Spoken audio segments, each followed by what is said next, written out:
नमामि शमीशान निर्वाण रूपम विभुम व्यापकं ब्रह्म वेदस्वरूपम निजं निर्गुणं निर्विकल्पं निरीहं चिदाकाशमाकाश वासं भजेहम्।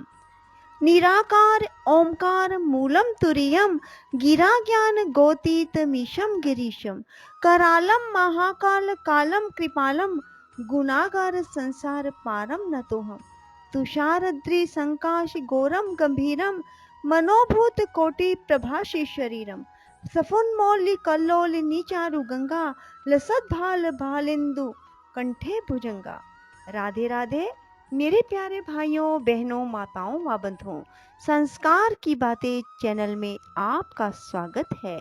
बंधुओं, आज मैं आपको सावन मास में शिव महापुराण की कथा श्रवण करवा रही हूँ। बंधुओं, जो कोई भी सावन मास में भगवान शिव की शिव महापुराण को सुनेंगे, भगवान शिव उन्हें सुख समृद्धि यश प्रदान करेंगे। उनकी सभी मनोकामनाएं शीघ्र पूरी होंगी। जो कोई भी सावन मास में शिव महापुराण की कथा को सुनेंगे। ब्रह्मा जी कहते हैं, नारद, जब मेना के साथ विवाह करके हिमवान अपने घर को गए, तब तीनों लोकों में बड़ा भारी उत्सव मनाया गया। हिमालय भी अत्यंत प्रसन्न हो मीना के साथ अपने सुखदायक सदन में निवास करने लगे। उस समय श्री विष्णु आदि समस्त देवता और महात्मा मुनि गिरिराज के पास गए। उन सब देवताओं को आया देख महान हिमगिरि ने प्रशंसा पूर्वक उन्हें प्रणाम किया और अपने भाग्य की सराहना करते हुए भक्ति भाव से उन सब का आदर सत्कार किया। हाथ जोड़ मस्तक झुकाकर वे बड़े प्रेम से स्तुति करने को उद्यत हुए। शैलराज के शरीर में महान रोमांच हो आया। उनके नेत्रों से प्रेम के आंसू बहने लगे। मुने हिमशैल ने प्रसन्न मन से अत्यंत प्रेम पूर्वक प्रणाम किया और विनीत भाव से खड़े हो श्री विष्णु आदि देवताओं से कहा।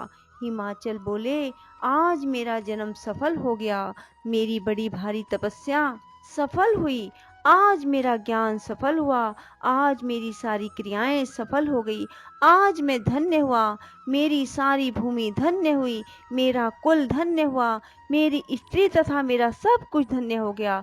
इसमें कोई संशय नहीं, क्योंकि आप सब महान देवता एक साथ मिलकर एक ही समय यहाँ पधारे हैं।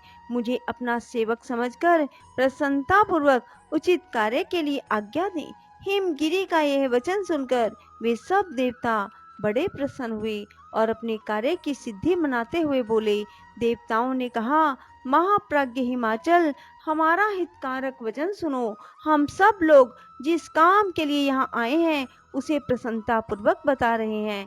गिरिराज, पहले जो जगदम्बा उमा दक्ष कन्या सती के रूप में प्रकट हुई थी और रुद्र पत्नी होकर सुदीर्घ काल तक इस भूतल पर क्रीड़ा करती रही, वे ही अंबिका सती अपने पिता से अनादर पाकर अपनी प्रतिज्ञा का स्मरण करके यज्ञ में शरीर त्याग अपने परम धाम को पधार गई। हिमगिरे, वह कथा लोक में विख्यात है और तुम्हें भी विदित है। यदि वे सती उन्हें तुम्हारे घर में प्रकट हो जाएं, तो देवताओं को महान लाभ हो सकता है। ब्रह्मा जी कहते हैं, श्री विष्णु आदि सभी देवताओं की यह बात सुनकर गिरिराज हिमालय मन ही मन प्रसन्न हो आदर से झुक गए और बोले, ऐसा हो तो बड़े सौभाग्य की बात है। इसके बाद वे देवता उन्हें बड़े आदर से उमा को प्रसन्न करने की विधि बताकर स्वयं सदाशिव पत्नी उमा की शरण में गए। एक सुंदर स्थान में स्थित हो समस्त देवताओं ने जगदम्बा का स्मरण किया और बारंबार प्रणाम करके वे वहां श्रद्धा पूर्वक उनकी स्तुति करने लगे। देवता बोले, शिवलोक में निवास करने वाली देवी उमे, जगदम्बे, सदा शिव प्रिय, दुर्गे, महेश्वरी, हम आपको नमस्कार करते हैं।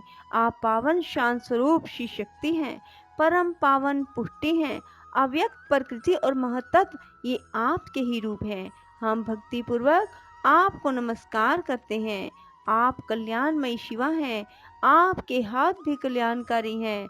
आप शुद्ध, स्थूल, सूक्ष्म और सबका परम आश्रय है। अंतर विद्या और सुविद्या से अत्यंत प्रसन्न रहने वाली आप देवी को हम प्रणाम करते हैं। आप श्रद्धा हैं, आप धृति हैं, आप श्री हैं, आप ही सब में व्यापक रहने वाली देवी हैं। आप ही सूर्य की किरणें हैं और आप ही अपने प्रपंच को प्रकाशित करने वाली हैं। ब्रह्मांड रूप शरीर में और जगत के जीवों में रहकर जो ब्रह्मा से लेकर तृण पर्यंत संपूर्ण जगत की पुष्टि करते हैं, आप ही वेद माता गायत्री हैं, आप ही सावित्री और सरस्वती हैं, आप ही संपूर्ण जगत के लिए वार्ता नामक वृत्ति हैं, आप ही धर्म स्वरूपा वेद त्रयी हैं, आप ही संपूर्ण भूतों में निद्रा बनकर रहती हैं, उनकी शुद्धा और तृप्ति भी आप ही हैं। आप ही तृष्णा, कांति, छवि, तुष्टि, सदा संपूर्ण आनंद को देने वाली हैं। आप ही पुण्यकर्ताओं के यहाँ लक्ष्मी बनकर रहती हैं। आप ही पापियों के घर सदा ज्येष्ठा लक्ष्मी की बड़ी बहन दरिद्रा के रूप में वास करती हैं। आप ही संपूर्ण जगत की शांति हैं। आप ही धारण करने वाली धात्री एवं प्राणों का पोषण करने वाली शक्ति हैं। आप ही पांचों भूतों के सार तत्व को प्रकट करने वाली तत्व स्वरूपा हैं। आप ही नीतिज्ञों की नीति और व्यवसाय रूपिणी हैं। आप ही सामवेद की गीति हैं। आप ही ग्रंथि हैं। आप ही यजुर मंत्रों की आहुति हैं। ऋग्वेद की माता, अथर्व वेद की परम गति भी आप ही हैं। जो प्राणियों के नाक, कान, नेत्र, मुख, भुजा, वक्षस्थल और हृदय में धृति रूप से स्थित हो, सदा ही उनके लिए सुख का विस्तार करती हैं। जो निद्रा के रूप में संसार के लोगों को अत्यंत सुभग प्रतीत होती हैं, वे देवी उमा जगत की स्थिति एवं पालन के लिए हम सब पर प्रसन्न हो। इस प्रकार जग जननी सती साध्वी महेश्वरी उमा की स्तुति करके अपने हृदय में विशुद्ध प्रेम लिए वे सब देवता उनके दर्शन की इच्छा से वहां खड़े हो गए। ब्रह्मा जी कहते हैं, नारद, देवताओं के इस प्रकार स्तुति करने पर दुर्गम पीड़ा का नाश करने वाली जगत जननी देवी दुर्गा उनके सामने प्रकट हुई। वे परम अद्भुत दिव्य रतनमय रथ पर बैठी हुई थी। उस श्रेष्ठ रथ में घुंघरू लगे हुए थे और मुलायम बिस्तर बिछे थे। उनके शिव विग्रह का एक एक अंग करोड़ों सूर्य से भी अधिक प्रकाशमान और रमणीय था। ऐसे अवयवों से वे अत्यंत उद्भासित हो रही थी। सब और फैली हुई अपनी तेजो राशि के मध्य भाग में वे विराजमान थी। उनका रूप बहुत ही सुंदर था। उनकी छवि की कहीं तुलना नहीं थी। सदाशिव के साथ विलास करने वाली उन महामाया की किसी के साथ समानता न थी। शिवलोक में निवास करने वाली वे देवी त्रिविध चिन्मय गुणों से युक्त थी। प्राकृत गुणों का अभाव होने से उन्हें निरूना कहा जाता है। वे नित्य रूपा हैं। वे दुष्टों पर प्रचंड कोप करने के कारण चंडी कहलाती हैं, परंतु स्वरूप से कल्याणमयी है। सबकी संपूर्ण पीड़ाओं का नाश करने वाली संपूर्ण जगत की माता है।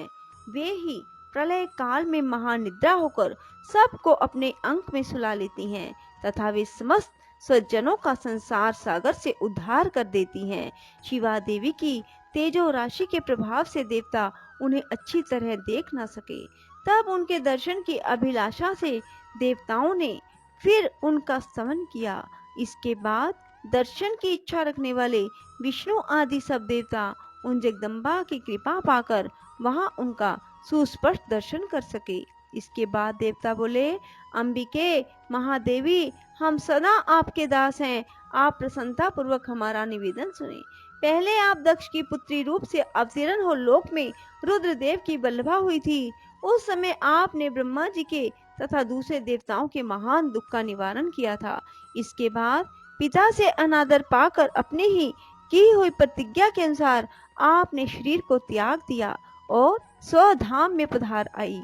इससे भगवान हर को बड़ा दुख हुआ। महेश्वरी, आपके चले जाने से देवताओं का कार्य पूरा नहीं हुआ, अतः हम देवता और मुनि व्याकुल होकर आपकी शरण में आए हैं। महेशानी शिवे, आप देवताओं का मनोरथ पूर्ण करें, जिससे स्नत कुमार का वचन सफल हो।